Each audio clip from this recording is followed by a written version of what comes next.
Hello, everyone. This is Dr. Steve Greer, and I am very pleased to be here with you all tonight.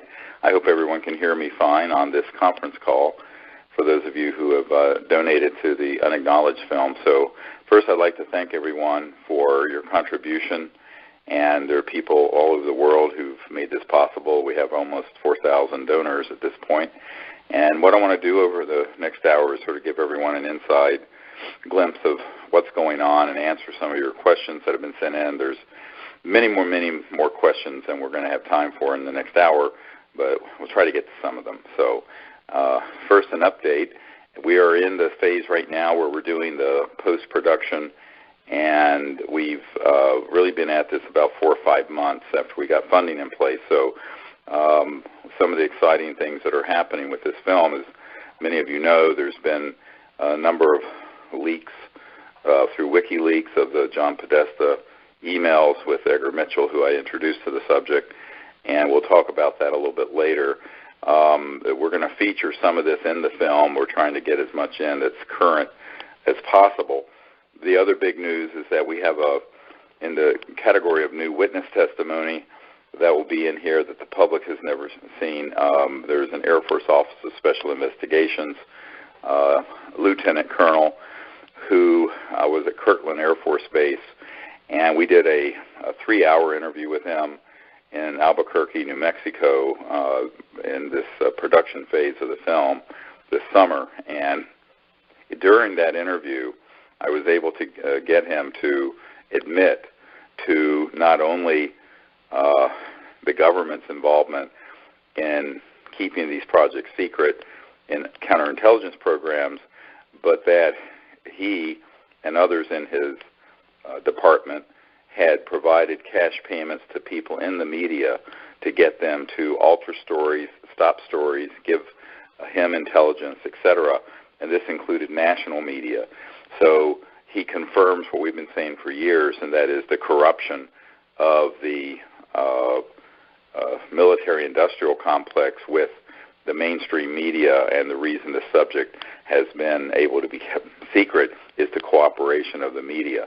And this is from a guy who's going to be a name, rank, and serial number, and whose credentials are very well established. So that's one data point. We have another witness who is a constitutional attorney who is involved with the Iran-Contra issue, the Pentagon Papers, and the New York Times, and also the Silkwood case. And in an interview that I had done with him, he talks about that he was briefed on the fact that there were 43 at that time, this was many years ago in 1990, people in the intelligence community who were on the payroll of the 10 largest media corporations in the world, and they represented the intelligence community to alter stories, to stop stories, etc. And so this is going to be, corroborating points with this Air Force intelligence, counterintelligence official, and the two of them do not know each other but corroborate that point. The other critical point, data point, that the Air Force intelligence officer provides is that he confirms that there is a false flag operation dealing with the UFO issue to hoax a threat from outer space. And he backs out of his commentary very quickly, and we capture this on camera, where he says that's still extremely secret, very top secret, and did not want to go into any details. But of course, we know from Werner von Braun's statement to Carol Rosin that they were going to hoax events, and have been for 60 years, to create a situation where people would be afraid of things from outer space to justify the militarization of space and to be able to convince the public there was a threat when there is none. The other important thing he confirms is the military and intelligence community and counterintelligence community involvement directly in hoaxing abductions and being involved in abducting humans to make it look like it was being done by ETs. And he confirms this, and of course, this is something we've known for many, many years, but have never been able to get a military official to go on the record. And he is going on the record with that information, which is explosive. So those are just sort of some of the things that are going to be covered in the film. Naturally, what everyone needs to understand with this movie, Unacknowledged, is that this is not being made for the UFO or conspiracy subcultures. It's being made for the general public. So we're having to take people from zero or close to zero in their knowledge base all the way up to this level of understanding how the intelligence community works, how unacknowledged special access projects work, who's behind it, what the agenda of the secrecy is, et cetera, and so on. It's a very tall order to do in an hour and 45 minutes or 2 hours in a feature film, but that's the task at hand. The other big challenge has been going through the thousands of government documents we have and the literally hundreds of hours of military and government officials' testimony and getting the best ones out of all that material to fit into less than a 2-hour film. So it's the mother of all editing challenges, and it's a really huge undertaking to get this archive into a film that would have the effect we want it to have for the general public, again, not for the UFO subculture so much. So that's really what the big task has been over the last 5 months or so, and we're getting it probably towards the finish line in the next, we estimate, 2 months or so. We're hoping that by the first week of December, we will have all the bells and whistles done, the music score, the technical work that has to be done completed. We have a very good post-production house working with the filmmaker and with me to do that, and that's very exciting. I've also just gotten a draft of the movie poster.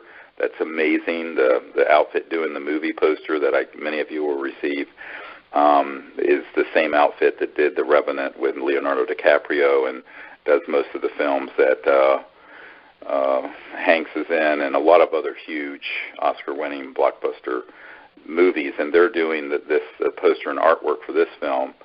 And there's another group that's very large that's done Oscar-winning movies that's going to do a trailer for it, so that when it comes out, it will be really noted in the public and in the critical media.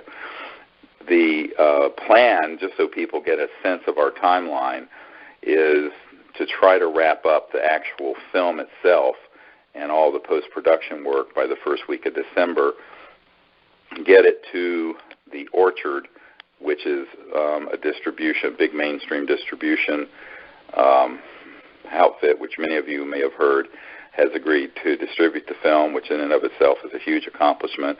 It took about 6 months of negotiating to get them to agree to that. And that they are going to then need about 2.5 or 3 months before it's released to do all the preparation and the marketing and what have you. So we're looking at a release date probably late February to mid-March. Of course, that's not in stone, but that's what we're shooting for. Could be a little earlier, but this is still in development.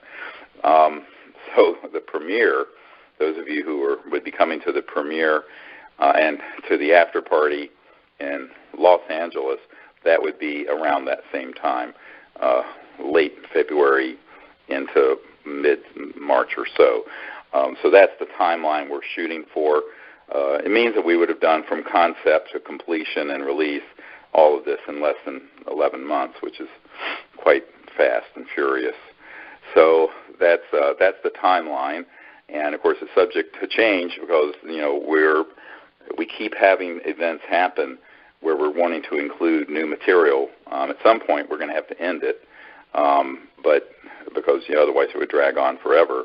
But we know that there are probably more WikiLeaks emails coming and information We're waiting to see if we can obtain more information on John Podesta and the Clinton campaign's involvement. And we already have that in the film because, as most of you know, I put together the briefing for President Obama that went to him via John Podesta, and that John Podesta, the chairman of Hillary Clinton's campaign, had been the chief of staff for Bill Clinton and got very involved in what we were doing with Project Starlight prior to the Disclosure Project in 2001, when we were providing information to the Clinton administration, which was too intimidated to push on the issue, and as you all know, failed to do anything about it. About a year ago, John Podesta, when he left the Obama administration, stated publicly that is the biggest, disappointment of being in government all these years is not being able to affect UFO disclosure. And, of course, many people thought he was joking until you went back to 2002 and saw the press conference he did after the Disclosure Project news conference in 2001, where he is talking very openly about the fact that this needs to be opened up and the secrecy ended. So that's sort of, an evolving story. There may be more confirmatory emails that come out through this WikiLeaks event. We don't know, but we're, staying tuned for that. And as most of you know, we just sent out an update about that today to bring everyone up to speed on the history of how all this has evolved since between 1993 and 2016 with our involvement with that. And that's the other thing that is very exciting that's happening is that the distributor is going to engage or has already engaged a big PR firm, and they when they announced that they had acquired the distribution of the film, The Orchard, that story was covered in a lot of mainstream media and websites, as well as in the Hollywood Reporter and elsewhere. So we're hoping that over the next 3 months or so, as the film gets to completion and we begin to have a target date for its release, we'll do more of that, because our objective is to educate the public on the fundamental truth that we're not alone in the universe, that we're being visited, that there are unacknowledged special access projects being run illegally, and that that there is a deep agenda that's been going on since the 50s that are psychological warfare programs oriented towards convincing people there's a threat from outer space, because this would greatly benefit the current power structure that is a militaristic and what Eisenhower called the military-industrial complex. And now that we have data points and whistleblower testimony admitting on the record that we are hoaxing a lot of the events that the UFO community thinks is ET, and it's man-made, which of course I've been saying for over 20 years, I think this is going to really become a bombshell as people begin to realize that this is being admitted to by a government official who had personal direct knowledge of it. The other thing that's very interesting, and this is probably going to be a separate release from the film, is because this interview, you have to understand, this one interview with this Air Force officer is 3 hours, and it was 3 hours chock full of jaw-dropping, amazing information.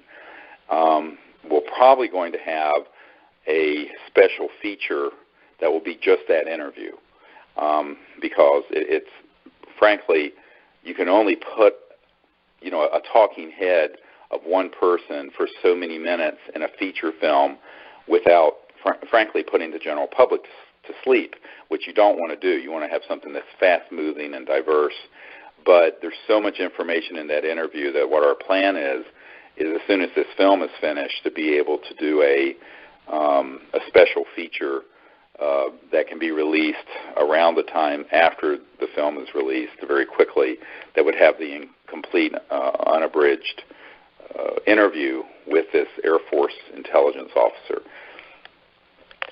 And of course, there's some other material that's in the film that from our existing archive and documents, and we're still in the process of, as recently as 2 weeks ago, going around to see if there are any so-called free energy devices that are functioning and haven't been confiscated yet that can be featured in the film. Unfortunately, we have not found any that are currently operational and can be tested. Although, if you get on the internet, it looks like there are thousands of them, but in reality, there aren't. So that's something we're still in pursuit of. Whether or not anything will be identified between now and closure of the full production of this film is to be determined. So that's sort of a quick update on our schedule and some of the things that are breaking with this film. And again, I really appreciate everyone for supporting it.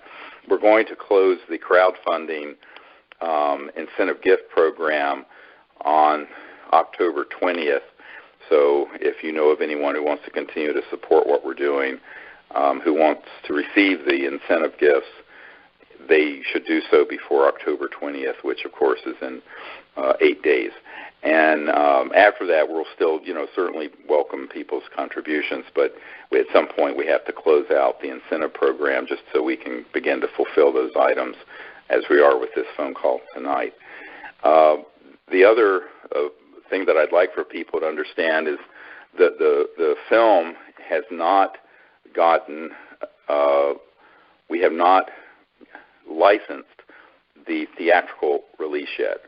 So one of the things we're going to do as soon as the film is completed so that it can be put in front of distribution is to look at possibly having it as a theatrical release, meaning in movie theaters. That has not been even begun in terms of putting it in front of people yet. The Orchard is doing the digital and download to own, video on demand, Netflix, those kinds of systems, as opposed to, say, movie theaters. So the movie theater, which is called theatrical release, is still pending. We have some leads to some folks who could possibly help with that. We may do it as a guerrilla process, meaning a grassroots process, where theaters are engaged and it's a special showing as opposed to a big theatrical release company. That's all going to be looked at probably between December and January, mid-January, because you really can't get a big theatrical distribution firm involved until the film is pretty much completed and they can see what it's going to look like. We are fortunate that the Orchard has agreed to distribute the film because it turns out that the head of the Orchard, which is a division of Sony, has been a follower of our work and a very big supporter of the Disclosure Project, which I didn't know until I met with them this summer.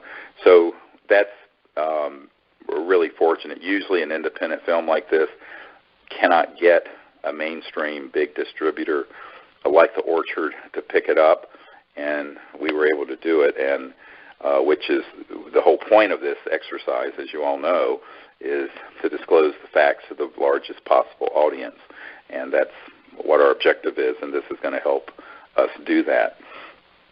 So I wanted to get to some of the other points people have asked about.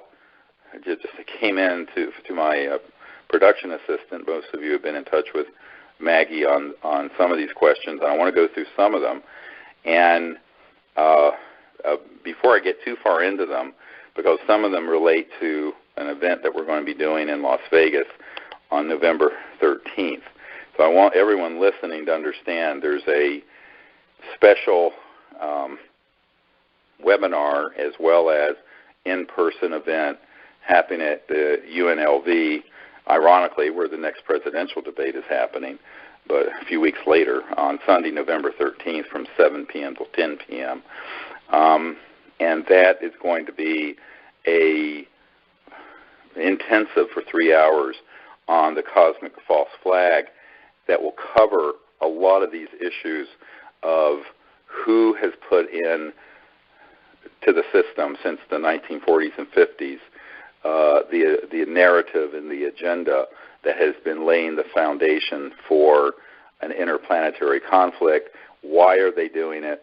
and very importantly, this is way beyond the scope of the movie Unacknowledged, what are the technologies being used? So what I'm going to go into on that webinar, which you're all invited to join, as well as if you can be there in person, even better, is at the Greenspun Auditorium, and we'll soon send out a notice about this. It's not up on our website yet. We've just now planned this event, and we're really wanting to go into very deep background on the electronic warfare systems that are behind a lot of experiences people have had, how consciousness affecting technologies, so-called quantum, holographic, electronics that affect awareness, have been developed since the 40s and 50s that have targeted people, that have induced abduction states, and what those technologies are, how they're doing it, which corporations are involved, what counterintelligence operations are involved, how they stagecraft it. And it's also going to go into a deep discussion of the so-called secret space program, what part of that is real, what isn't, what the experiences are that people such as Dr. Fred Bell, who's passed away, but who I knew very well, who was an MK Ultra baby. He was given by his parents at birth to the CIA as an MK Ultra baby to be indoctrinated as a genius, but also to be mind controlled, and what those programs entail and how long they've been going on. Now, if you Google MK Ultra, you'll see that there was a Senate hearing in the 70s by the Church hearings, and Senator Church was appalled because the MK Ultra was using LSDs and other hallucinogens. What did not come out during that hearing are the electronic warfare systems that interface with thought and consciousness that can induce, frankly, electronic hallucinations. And just to give you a sort of a sense of what's going to be at this webinar and that I'm going to present, in the early 1990s, I met a man who had developed in the intelligence community an electronic system that by 1956 would enable them to completely target people and give them experiences that were scripted. And this, of course, begins to explain a lot of the experiences that people like Corey Goode and Bill Tompkin and others that you've been hearing about have had. And these people have actually, like Dr. Bell, who is the great nephew of Alexander Graham Bell, by the way, were victims of these programs. But the programs were designed to create a sort of scripted Armageddon and have people have experiences that they truly believe are real, but that were completely scripted by the intelligence community. And most people have no idea of these capabilities. They need to know what they are.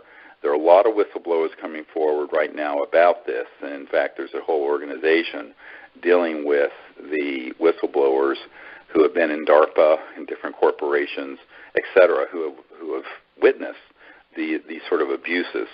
And the man that I met with in the 90s, who developed one of the early systems in 1956, so that was 60 years ago, it told me very directly that they could target someone and have them have an experience, and he used this as an example, where they had a conversation with their personal God, Jesus, Buddha, Krishna, Moses, whoever, and that the person would believe it, and that they would pass a lie detector test that it is real.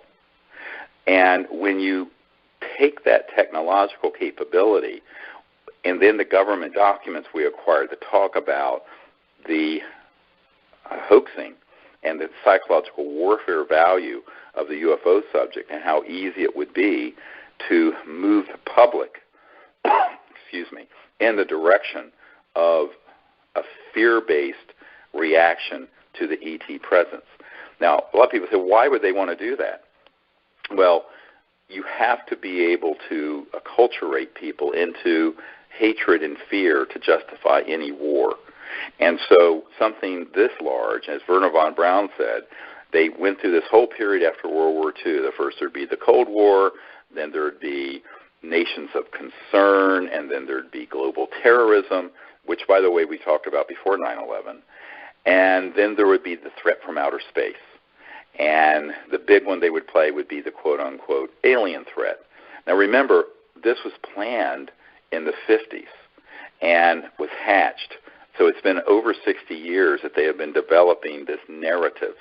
And so what this webinar is going to be about, and this lecture, for those of you who can come in person, is pulling the curtain back on the Wizard of Oz that's been pulling the levers and confusing and hoaxing things for over 60 years.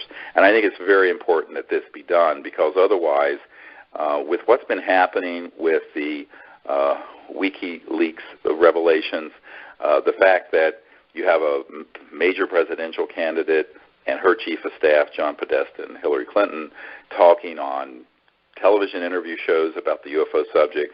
Even the New York Times has reported some of this. It used to be completely banned. I'm concerned that they're actually ramping up the timeline to hoax the big one, something that would be a cosmic 9/11, a sort of cosmic massive false flag operation. And I think it's very important that we get, to the extent we can, a warning out to the public about this and what the agenda is and what the means and methods, as they would say in the intelligence community, are for hoaxing this sort of event.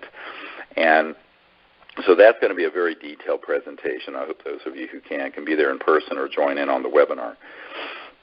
So in terms of getting to some of these questions, I'd like to, the first one I'm going to take is someone asked, what can we, the American people, do to get Congress, the Senate, members of the armed forces, Vice President, and President to release all UFO, Area 51, and project information to the public and stop the secrecy that's been plaguing America all these years?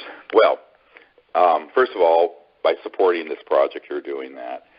Secondly, I think it's really important that, because with the social media now, that everyone post to their friends, colleagues, neighbors, whoever in their Facebook and Twitter and social media network, this information that we're sending out, and find your voice to speak about it. I'm very skeptical that the U.S. Congress or the President, even if they held a hearing, that they would be allowed to have the testimony of the truth tellers be added. They would probably be a dog and pony show. It would sort of be sort of a staged event, like all these committees have been. Now, I think it's important that they have a hearing, but I think people need to be prepared for the fact every time they've had one, it's been hijacked by the intelligence community and turned into a dog and pony show. So the reality of it is, we, the people, are going to have to do the disclosure, and then we hope as this takes momentum, there will be support coming from different governmental circles. But I think that the question betrays a certain assumption, and that is that the Congress and the President would have access to these unacknowledged special access projects, even if they had the courage and the intent to expose them. And what I have found since from 1993 until today is that most of the time, the people who are in key positions in the government and even key positions at the Pentagon who should have access to anything this sensitive do not. And when they try to get access, they're either completely turned aside or threatened.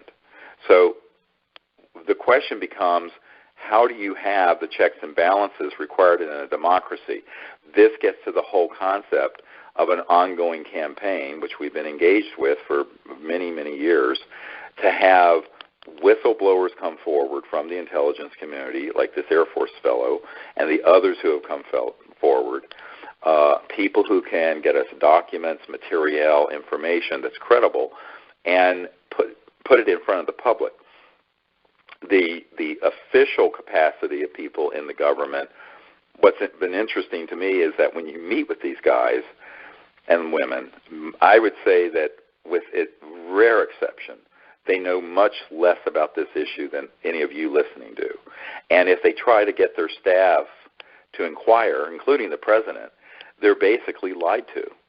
And this is also the case at people at the Pentagon that I've met with. I've met with generals and admirals at the Pentagon, very senior positions, who were not part of this cabal and secrecy, who, when they made inquiries, were flat out told nothing's going on, or were told, yes, there's an operation here, because I would give them a document with the project code name or code number on it, and they would say, but you don't have a need to know. This happened to Admiral Tom Wilson, who is the head of intelligence for the Joint Chiefs of Staff. It happened to the head of the Defense Intelligence Agency, which is nearly as big as the CIA, but is the Pentagon's intelligence entity. It happened to many, many people I've met with in the Pentagon and in the Senate and House. So I think that people need to understand that even when there are good people who have tried to get to the bottom of this, and they're lied to, and in some cases they're threatened. So this means that it has to be the citizens of the country here and also overseas, those of you listening from the UK, Australia, Russia, need to find people who will come forward as legitimate, credible whistleblowers and step forward and do this. And I think that is pretty much the only way this is going to happen. And with the alternative media we have now, the social media, YouTube, what have you, we have the ability to reach enormous numbers of people that were not reachable in the past. And so that's something everyone can do, and it's mainly networking. It's sort of like being an ambassador for this kind of disclosure effort in your own communities and in your own sphere, because I think if you begin to talk about this issue, and I do this all the time, I'll be flying on a plane and someone will say, oh, where are you going, what are you doing? I'll just tell them. And they'll go, well, that's interesting. I knew someone, blah, blah, blah. And it's like, it's all networking. So that kind of network building is something every single person on this phone call can do. So that's sort of one way of understanding this.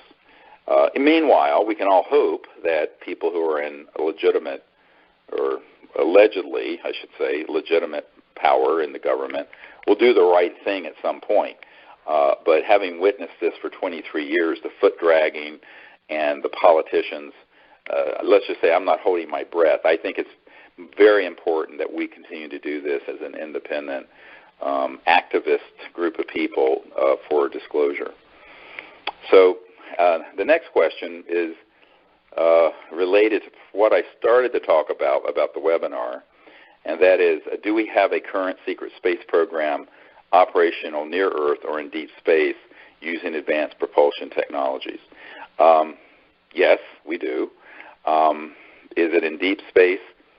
That I'm not convinced of. I think, there's a wonderful Red Hot Chili Peppers song, and it says, space is made in a Hollywood basement. It's one of the verses. It's quite funny, actually. And there's a lot of truth to that.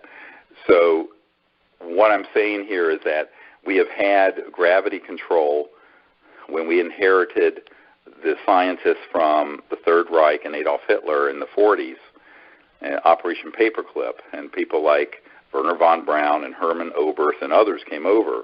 We inherited their state-of-the-art with electronic systems that cause so-called anti-gravity. Those were studied and then development at the time that we downed, it turns out, confirmed now by this Air Force intelligence officer, 3 ET craft near Roswell. Now, that was a deliberate downing using a scalar electromagnetic weapon system that appeared to be in a radar dome, but it wasn't. And the reason they knew they were going to be there is that there had been ET craft observing all the atomic bomb blasts up from 45 through 47. And they knew that there would be ET craft in that area because at that time Roswell was the only nuclear bomb squadron in the world. So they switched this thing on. It affected the field propulsion of those craft. They crashed. The study of those objects combined with the work that had been done by T. Townsend Brown starting in the late 20s and 30s and 40s, and that had also been picked up by the Germans during World War II, which, by the way, their secret weapon was not the atomic bomb, it was this anti-gravity system. So all that came together between 1945 and 1955. And by 1954, we mastered gravity control, so-called anti-gravity systems, to a large extent. And so we began to utilize that.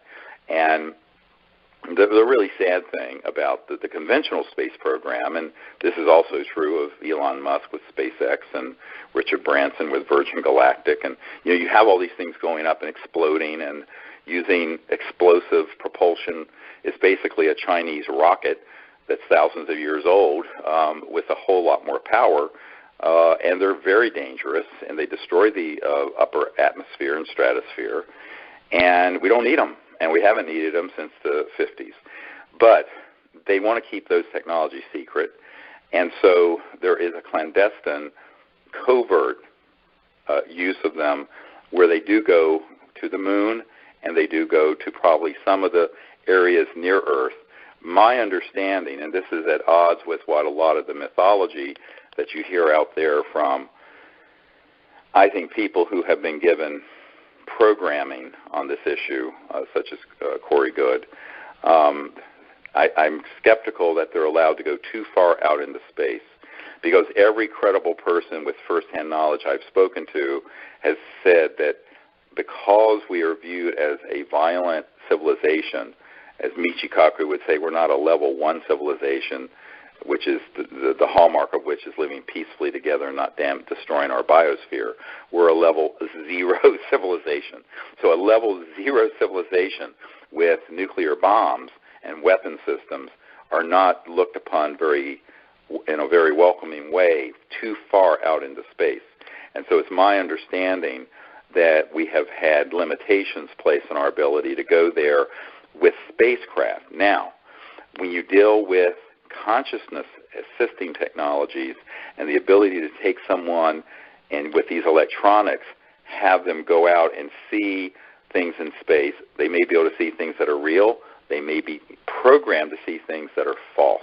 And this is where you have to be very careful with the rumor mill of things that you see on Gaia TV and on the other networks that are out there, and the mythology that's built up, because frankly, I see a lot of that as disinformation that is part of this long-term 60-year narrative to lay the foundation for there being sort of a cowboys and Indians, good guys and bad guys in outer space, that we need to, as Ronald Reagan said, unite the world against an alien threat.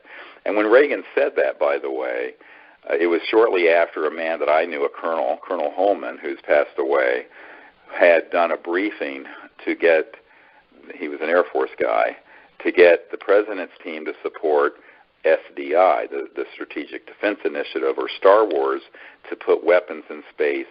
And what they were doing actually is getting a lot of funding that went through the back door of sort of brilliant pebbles and other silly systems that never, those were just window dressing. And they were going into these black projects, these $100 special access projects, and the USAPs were taking that funding and expanding their ability to target ET spacecraft when they step down into linear space-time from transdimensional, hyperdimensional space-time. So that's what people need to understand. Reagan was manipulated into saying that at the United Nations when he said, wouldn't our job of creating world peace be easier if we had a common alien threat to unite against? And I think this narrative, which goes back, as I mentioned, to the 40s and 50s, was the big battle that took place between people like Secretary Forrestal and Eisenhower on the one end during the 50s, who wanted to denuclearize, have open contact, and move forward. And Jack Kennedy wanted to do the same thing. And the military-industrial complex, which outmaneuvered Eisenhower and outmaneuvered and eventually killed Forrestal, to ensure that this other agenda went forward, which is what we're living through right now. And I think when you look at the capabilities, yes, they are there. To what extent they've been deployed, I'm a bit agnostic about that. But certainly when Ben Rich, the head of the Lockheed Skunk Works, said to Jan Harzan, who's a very good friend of mine and is the head of MUFON International, but at the time was an engineer for IBM, and two other people on my team, the head of Lockheed Skunk Works, the super secret research and development part of Lockheed Martin Aerospace, Ben Rich said, well, he said several things, but one of the things he said is, we already have the means to take ET home. In other words, that we have developed interstellar capabilities. Now, he did not say we've been allowed to go that far out there with it. So the question is, yes, we have a secret space program. Yes, we have anti-gravity. Yes, we have the physics for transdimensional, faster than the speed of light, so-called teleportation and what have you. The question is to what extent it has been used and allowed to be used by interstellar civilizations that are trying to contain what they view as an existential threat because humans have not become peaceful. I think that begins to be the bigger and deeper question that nobody ever addresses. So these are the things that I want to go into in this webinar. It's way beyond the scope, of course, of this film. Maybe someday we'll do a film just on this, but that'd be so esoteric. If what we're doing with Unacknowledged is to get the facts of the most salient facts out to the widest possible audience, what we're talking about right now would be something that would have to be a couple steps down the road in terms of people being able to even understand what it is we're referring to. So another great question that came in was, can you clarify for us the issue of whether all ETs are interdimensional, or are they, could there be the so-called grays that are actual real ETs in addition to the PLMs that are man-made, the program life forms, I think they meant, and made to look like the grays. So what this question is relating to is a bit of confusion. I'd refer folks to the paper I wrote, I believe it was in the mid-1990s, called ETs and the New Cosmology, and where it goes through this whole discussion of interstellar civilizations that can reach other star systems. Well, what that means, all those civilizations are by definition inter- or transdimensional. What do I mean by that? It means that if let's say you're from a star system 1,000 light years from Earth, which is 1% of the distance to the Milky Way galaxy, our own galaxy. If you're going to go from your star system to Earth, even at the speed of light, it'd take 1,000 years, and then 1,000 years to go back. Same thing for communication. It means that all civilizations that are interstellar are, by definition, interdimensional. They have to go beyond the crossing point of light, which I write about, and when you cross that light barrier, which is a phased event with electronic systems, it's all electronics, magnetic field propulsion, you're then going through other dimensions, and you're dropping out of linear space-time. So instead of going in a straight line from 1,000 light years from here to Earth, you're basically dropping out of linear space-time and therefore compressing the travel, quote, time and distance so that you can be here. Now, when you then step down, as it were, into linear space-time around Earth, you're going to come through what's called the crossing point of light back into 3D or 4D if you count time. So all ETs that are here that are interstellar are, and it's all of them, also interdimensional. Now, to make things a little more confusing, people have experiences with interdimensional beings that are not ET. Now, what am I talking about? You might have an experience with, say, an angelic being or your dead grandfather. or some poltergeist phenomenon. Well, that's someone in the so-called astral field of energy that can, under certain conditions, press into linear space-time and knock a vase off a table or touch you on the shoulder. Now, those are intelligent beings that are in another dimension, but they're not from another star system physical planet. So while all extraterrestrial interstellar travel capable civilizations are interdimensional, not all interdimensional beings are extraterrestrial. You see what I'm saying? I mean, this is really a very important point because there's so much confusion out there about this, because what happens, people will take an external phenomenon, and because the phenomenon is similar to a transdimensional ET, they'll confuse it with ET when it's actually something from another dimension altogether. So the reason I wrote that paper in I know nobody reads anymore, but being the professor here, people do need to read.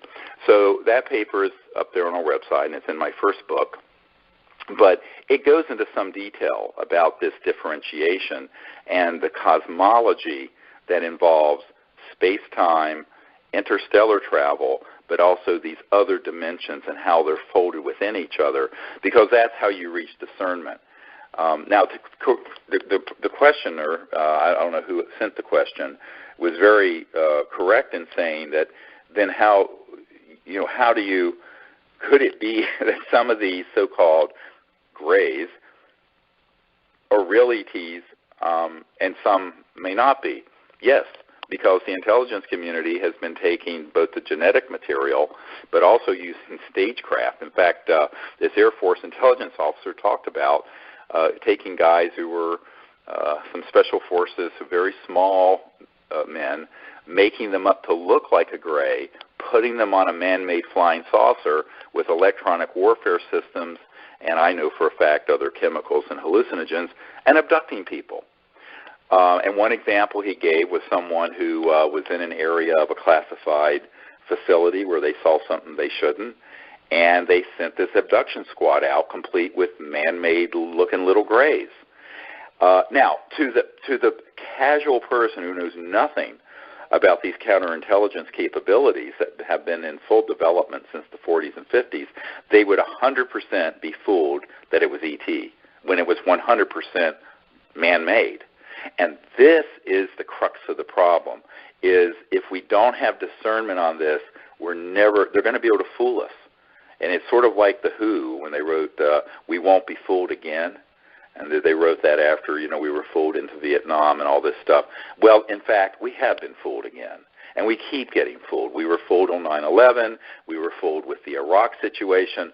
And unfortunately, we're about to be fooled on the cosmic flag if we don't wake up and begin to learn what these capabilities are that are man-made that can simulate an ET event. And you have to remember 60 years and trillions of dollars of our funding have gone into this false flag capability. And so that's very, very important that everyone understand that. And so anyway, I'm trying to get through as many of these as I can.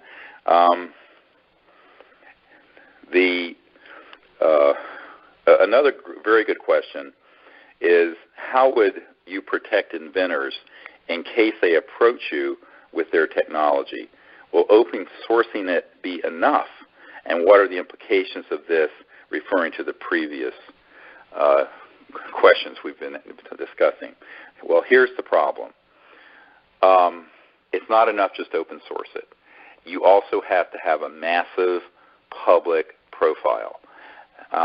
One of my frustrations, I was just on the phone 3 weeks ago maybe with a man in Arizona who has a astounding over Unity system. He wants to keep it secret. He thinks he's going to put it in megawatt power plants in Alaska and Africa, funded by one of the oil emirates. No one will know about it because he's so clever, and it'll save the world. Now, I probably have met several hundred genius inventors like that who strategically are so far off the mark. And by the way, every single one of them have been either assassinated, bought out, or the plan has failed. So you have to combine not only open sourcing the technology, pushing it out so it can't be seized, but you have to combine that with a public disclosure initiative that makes the knowledge a household fact. You have to have it streamed on the internet. You have to have Facebook and Twitter and Mark Zuckerberg and everyone else getting behind it. You have to do so. If someone said, here's a device and $100 million to get it from the prototype to something to run your house, I say thank you very much. $20 million can go into R&D. $80 million needs to go into public education, disclosure of it, and getting at least 2 billion people on the planet aware that it exists. Because if you don't, A, you're a dead man. B, it will be shut down and fall into obscurity. C, it will be absconded, and it will be the tree. Someone will steal it in the intelligence community, or a big corporation will buy it out, and it will be the tree that fell in the woods that nobody heard. And that is what's been happening for decades. The obscurity around these technologies is their Achilles heel. It's why they're able to successfully shut them down. As all of you know, well, most of you know, back a few years ago, the energy part of our research effort, the Orion Project, was very close to acquiring the Stan Meyer archive. Not only the archive, but the whole warehouse full of operational devices, including not only his water fuel car, but a toroid, donut-shaped object, that was 100% legitimate electromagnetic free energy that had a national security order placed on it in the 80s. Now, it was sitting in this warehouse. There was an engineering group from Michigan that had millions behind them. We only had a couple 100,000. They ended up getting the technology. I said at the time in public interviews that if they don't disclose it publicly and get the public, and I mean 1 billion or 2 people aware of it, they will probably be assassinated. Fast forward 3 or 4 years, I get a hysterical call from a man in the British Isles, Lord, I'm not going to say his name, and he says, look, I was the guy behind that engineering group in Michigan acquiring the Stan Meyer technologies. They've gotten it operational, but now all of their lives are being threatened. Can you help us? I said, well, I will try. And we had a very long talk. And what happened is that these guys were convinced that they could just get rich off this and do it secretively. So what they were going to do was flee the United States and go to an eco-friendly country. Newsflash, you can go to Mars, and these assassins are going to find you. So they did not want to follow my advice. I wrote a 3-page memo of what they needed to do instantly. Massively disclose the technology, have a large press conference, put it out there so it can be open source and reproduced at universities and people all over the world, and get it out and get it dispersed. Because if you de-target yourself, you're not going to be the target, because it's spread all over the world. This is what I've done with the Disclosure Project. It's one of the reasons I'm still alive. So they wouldn't follow that advice because, money is the root of all evil, and they were convinced that they just kept it secret and kept going, they'd be able to get rich quick and be the next Rockefeller of energy or something stupid. Well, I've had it confirmed to me a few months ago that those guys have all been killed. Now, that is tragic, and I'm quite sure the technologies have vanished, but it doesn't surprise me. When this whole thing went down, I predicted this would happen, but nobody would listen.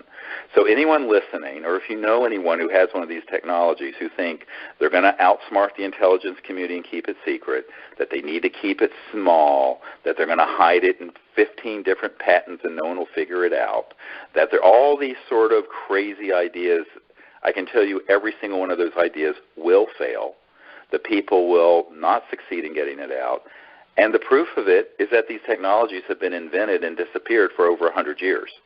So the definition of insanity is doing the same thing over and over again, expecting a different result. Now, my frustration is that on a regular basis, every few months, I encounter somebody with an operational technology, or at least so they aver, But however, they refuse to follow the strategic advice, in which case there's really not much you can do about it, because they're going to fall into the same traps all these other inventors have done, going all the way back to the time of Nikola Tesla. So ultimately, you have to open source it, but at the same time, you've got to have it reproduced by credible people, and you need to get folks like Leonardo DiCaprio on your side, who's won his Oscar, and in his Oscar talk said, "I want to help save the environment." Okay, you need to get, and we can do that now. I can say we can do that now. We could, but trying to get the inventors or the investment group that has developed the technology to go along with that strategy, that has been the problem. So I'm hoping at some point someone will listen to our advice. I mean, I'm 25 years into this, meeting with folks all over the world. I have seen these technologies come and go, and they come, they begin to emerge, and then they vanish. The only ones that don't vanish are the ones that are frauds, and I'm not going to mention those on this phone call, but there are a bunch of them out there that are just complete hoaxes. And the legitimate ones are, unfortunately, fatally flawed in their strategic plan. They may have a prototype that works. They don't have a plan to get it out to the world. So that's what we have tried to put together. I continue to meet with people. I'm hoping someday, I was hoping it'd be this year, but it's looking less likely, we'll meet somebody with a legitimate system that can be independently tested, independently reproduced, and that can be massively disclosed and put out open source. We'll see, but no, to the person who asked the question, just open sourcing it would not be enough, because it would sit out there, and again, who would know about it? So you're going to have to engage a lot of high-profile people to get on your side. I just saw a great interview with Bono of U2, and there's a member of my team who's friends with him, and he was talking about his next big push is try to electrify the African sub-Sahara continent. But, of course, they don't have the funds and the ability to do it without this sort of zero-point energy. India has the same problem. It's $1 trillion or more just to get the power plants and the electric wires. But if you had a device that would run every village and house or business, you don't need the transmission lines. You don't need the power plants. So this is something that we need to put together. But ultimately, those kind of people don't want to hear an urban myth. They want to see an operational prototype. So my job has been to try to get someone with an operational prototype that will cooperate with the strategy. And that's a very difficult thing to do, because the strategy is very unconventional. It's not what is normally done with technologies. And it certainly isn't done in venture capital, what I call the money whores, who are, of course, a big part of the problem. They want everything to be secret. But, of course, you can do that with a new iPhone. You can't do it with something as explosive as a free energy device. So the strategy that they try to replicate that works for a new software package or an app or an iPhone, you cannot apply that business thinking and strategy to something as disruptive as a free energy device. So that's what we've been trying to advise people. And so far, nobody with a legitimate devices accepted our advice, so that's where we are. So that's those are some of the things that have come in. I know it's almost an hour. I hope this is a quick hour through a lot of issues. I hope it's been helpful and useful to people. This is really an exciting time.